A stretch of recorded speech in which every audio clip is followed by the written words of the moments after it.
ऐसी कंट्री का जिक्र करने जा रहा हूँ गाइस, जहाँ पे अगर आप टूरिस्ट वीज़ा या विज़िटर वीज़ा लेके एंट्री करते हैं तो आप अपने उस टूरिस्ट या विज़िटर वीज़ा को यहाँ आके इस कंट्री के अंदर रेजिडेंस परमिट की अंदर कन्वर्ट कर सकते हैं। और बैंक क्लोजिंग बैलेंस यानी कि आपके बैंक के अंदर जो अमाउंट पड़ी हो सकते हैं पहली मतलब आपको 3 साल का मिलेगा। अगर बाहर से अप्लाई करोगे किसी और कंट्री से एम्बेसी के थ्रू तो फिर 1 साल का मिलेगा। हेलो गाइस, अस्सलाम वालेकुम, कैसे हैं आप सब? उम्मीद करता हूँ कि सब खैरियत से होंगे और जहाँ भी होंगे अल्लाह पाक के अमान में होंगे। अच्छा, अक्सर काफ़ी सारे दोस्तों को सवाल आता है कि सर यूरोप के अंदर अगर हम विज़िटर वीज़ा लेके आ जाते हैं या टूरिस्ट वीज़ा लेके आ जाते हैं तो उसकी बेस पे हमें कौन सा ऐसा कंट्री है जो कि लॉन्ग टर्म रेजिडेंसी दे सकता है, कौन सा ऐसा कंट्री है कि जहाँ पे हम रेजिडेंस कार्ड अप्लाई कर सकते हैं और यूरोप में लॉन्ग टर्म स्टे कर सकते हैं। अक्सर दोस्तों का ये सवाल आता है। और वैसे तो जनरली अगर आप गूगल पे भी सर्च करें तो आपको ऐसे कंट्रीज़ की तादाद नहीं मिलेगी गूगल के ऊपर, क्योंकि ये चीज़ पॉसिबल नहीं है कि आप विज़िटर वीज़ा पे आके और वो अपने उस विज़िटर वीज़ा को यहाँ यूरोप में कन्वर्ट करवा पाएँ लॉन्ग टर्म वीज़ा पे, वर्क वीज़ा पे या सेल्फ़ एम्प्लॉयमेंट वीज़ा पे, या यहाँ पे किसी किस्म की आपको TRC कार्ड हासिल कर सकें और उसकी बेस पे आप लॉन्ग टर्म स्टे कर सकें। कोई भी ऐसा कंट्री नहीं है। कुछ अर्सा पहले जर्मनी का ये कानून था। अगर आज से आप कोई 6-7 साल पीछे चले जाएँ तो हंगरी के अंदर भी ये पॉसिबल था कि अगर आप हंगरी में आते हैं टूरिस्ट वीज़ा लेके या विज़िटर वीज़ा लेके तो यहाँ पे आप अपने उस टूरिस्ट या विज़िटर वीज़ा को लॉन्ग टर्म वीज़ा के ऊपर कन्वर्ट करवा सकते थे। वो एक प्रोसीजर होता था, नॉर्मल इमिग्रेशन का प्रोसीजर तो नहीं था, लेकिन उसके लिए आपको एक दरख्वास्त देनी पड़नी होती थी कोर्ट में और फिर जज डिसीजन देता था और उसके बाद आप लीगल हो सकते थे। आपको TRC कार्ड के लिए परमिशन मिल जाती थी कि आप यहाँ पे रहते हो अपना TRC कार्ड अप्लाई कर पाएँ। आज की इस वीडियो के अंदर मैं एक ऐसी कंट्री का जिक्र करने जा रहा हूँ गाइस, जहाँ पे अगर आप टूरिस्ट वीज़ा या विज़िटर वीज़ा लेके एंट्री करते हैं तो आप अपने उस टूरिस्ट या विज़िटर वीज़ा को यहाँ आके इस कंट्री के अंदर रेजिडेंस परमिट की अंदर कन्वर्ट कर सकते हैं और आपको TRC कार्ड मिलेगा। जी हाँ गाइस, आज मैं बात करूँगा स्पेन के डिजिटल नोमैड वीज़ा के ऊपर। अगर आपके पास शेंजन का मल्टीपल वीज़ा है या आपके पास सिंगल एंट्री वीज़ा भी है शेंजन का किसी भी कंट्री को, और आप उस पर स्पेन में आ जाते हैं और स्पेन आके यहाँ पे आप अपने डॉक्यूमेंटेशन करते हैं और स्पेन आप आ जाते हैं तो यहाँ आने के बाद आप डिजिटल नोमैड वीज़ा अप्लाई करने के लिए एलिजिबल हैं। अब एलिजिबिलिटी क्राइटेरिया इसका काफ़ी लंबा चौड़ा है, वो मैं अब आपको आगे वीडियो में समझाऊंगा कि और क्या क्या इसके लवाज़मात है, क्या क्या चीज़ें आपको पूरी करनी होंगी ये वीज़ा हासिल करने के लिए। लेकिन स्पेन एक ऐसा कंट्री है जो कि आपको ऑफ़र कर रहा है कि अगर आप टूरिस्ट या विज़िटर वीज़ा लेके आते हैं तो यहाँ आने के बाद कंट्री के अंदर रहते हुए, स्पेन के अंदर रहते हुए आप स्पेन का डिजिटल नोमैड वीज़ा अप्लाई कर सकते हैं। आप अप्लाई करना चाहते हैं तो आप स्पेन के बाहर से भी कर सकते हैं ये वीज़ा अप्लाई, लेकिन उस सूरत में आपको ये वीज़ा सिर्फ 1 साल का मिलेगा। लेकिन अगर आप स्पेन के अंदर आके यहाँ से अप्लाई करते हैं डिजिटल नोमैड के बेस पे रेजिडेंस परमिट तो वो आपको 3 साल का मिलेगा। यहाँ पे एक बात आपने माइंड में रखनी है गाइस, और वो ये कि ये जो वीज़ा है डिजिटल नोमैड वीज़ा, जैसे कि नाम से ही पता चल जाता है कि नोमैड वीज़ा, तो नोमैड मीन्स के ऐसे लोगों के लिए वीज़ा होता है जो कि रिमोटली काम करते हैं। फॉर एग्ज़ाम्पल, आप पाकिस्तान में बैठे हो और आप किसी अमेरिकन कंपनी को कोई सर्विसेज प्रोवाइड कर रहे हो, या पाकिस्तान में बैठ के आप किसी कैनेडियन, यूरोपियन या किसी भी दुनिया की, इवन कि आप पाकिस्तान में बैठ के किसी इंडियन कंपनी को भी सर्विसेज प्रोवाइड कर रहे हैं और आप अपने घर में बैठे बैठे काम कर रहे हैं, मतलब रिमोटली काम कर रहे हैं। इसके लिए ज़रूरी नहीं है कि आप कंपनी में जाएँ, अपनी हाज़िरी लगवाएँ, सुबह 8 से 9 तक काम करें। आप अपने घर में सुबह उठ के लैपटॉप अपने ओपन किया और आपका जो लैपटॉप है वही आपका वर्क प्लेस है, वही आपका ऑफिस, आपने अपना लैपटॉप खोल के वहीं से काम स्टार्ट कर दिया। तो जो लोग रिमोटली इस तरीके से काम करते हैं अपने घर में रहते हुए लैपटॉप की बेस पे, लैपटॉप से ऑनलाइन जो काम करते हैं और उसकी बेस पे वो पैसे अर्न करते हैं, पैसे कमाते हैं, तो वो लोग इस चीज़ के लिए एलिजिबल हैं। अब आ जाता है कि कितने पैसे आप लोगों ने अर्न करना है गाइस। ये नहीं कि अगर आपने लैपटॉप आपने खोल के रखा हुआ और आपने किसी कंपनी को कोई सर्विस प्रोवाइड किया एज ए फ्रीलांसर $50 की या €50 की, तो क्या आप एलिजिबल हैं? नहीं।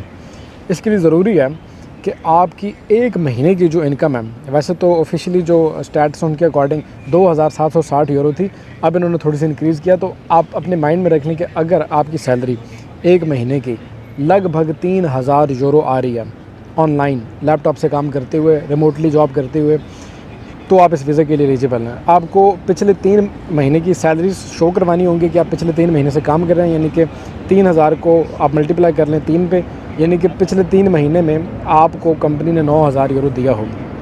ठीक है। ये ऐसे भी हो सकता है कि सम टाइम आप ऊपर नीचे भी हो सकता है थोड़ा सा। सम टाइम कंपनी ने आपको 2800 यूरो दिए, सम टाइम 3000 यूरो दिए, तो उसमें कोई इतनी परेशानी की बात नहीं है। लेकिन एवरेज जो है वो आपकी 3000 यूरो रहनी चाहिए पर मंथ। पिछले 3 महीने की सैलरीज़ आपको दिखानी होगी और 1 साल का एग्रीमेंट आपका होना चाहिए कंपनी के साथ। 1 साल का एग्रीमेंट होगा।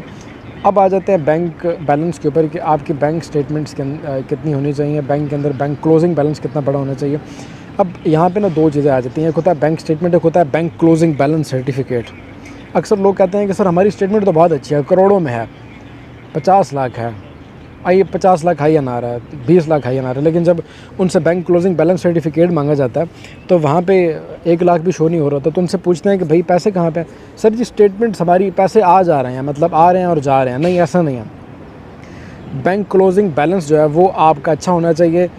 जो यहाँ पे प्रेफर करते हैं लॉयर्स, वो ये कहते हैं कि आपका जो बैंक क्लोजिंग बैलेंस है वो 20,000 यूरो होना चाहिए। अगर आप as a single person apply करो, एक बंदा अप्लाई कर रहा है स्पेन का डिजिटल नोमैड वीज़ा, तो उसके अकाउंट के अंदर जो बैंक क्लोजिंग बैलेंस है वो 20,000 यूरो तक होना चाहिए, 20,000 यूरोज़ होना चाहिए। ठीक है, ये बात आपने माइंड में रखनी है।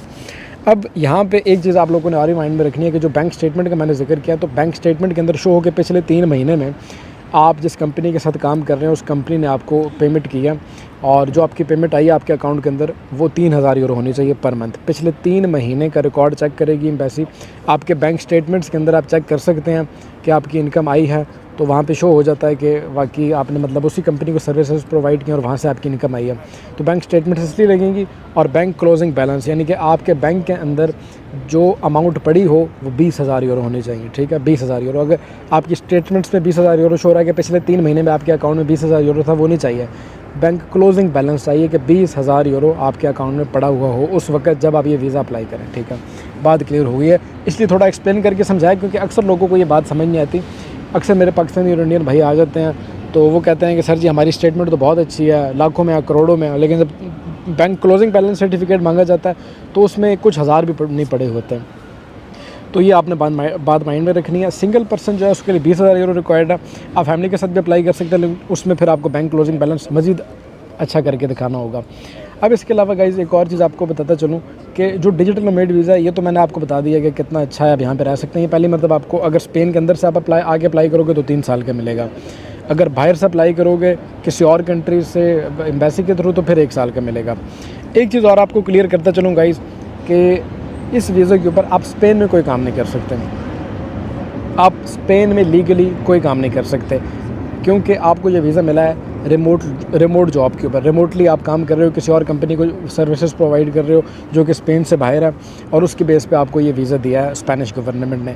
तो इस रेजिडेंस कार्ड के ऊपर आप स्पेन कंट्री के अंदर काम करने के लिए एलिजिबल नहीं हो। कोई बंदा भी आपको यहाँ पे कॉन्ट्रैक्ट नहीं देगा।